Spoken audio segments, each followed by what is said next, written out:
Të mbaj raportin rekomandues për kuvendin në emër të 5 antarëve të shumicës në Këshillin për Rregulloren, mandatet dhe imunitetin. Edhe ne raportin ton e kemi bërë publik,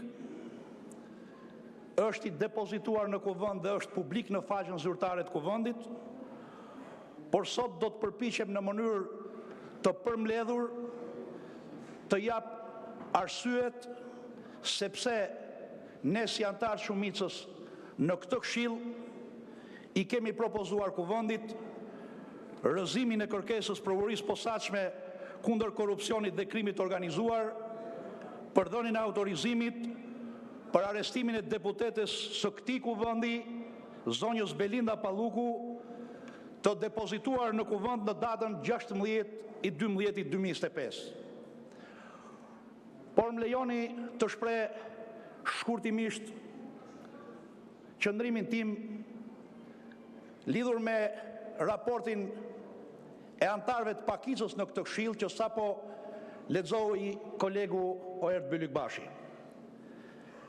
Kam qenë nga viti 2013 në këtë kuvend dhe në fakt në këtë sallë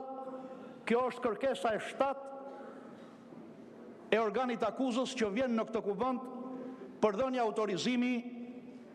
për arestimin e një antari të parlamentit, kontrollin personal apo kontrollin e banesës. Është e 7-ta kërkesë kjo e sotmja për deputeten Belinda Palluku. Por më lejoni të them që nuk kam dëgjuar në këtë sallë raport më të detajuar në analizën e provave, fakteve dhe rrethanave të një kërkese të organit prokurorisë sesa sot.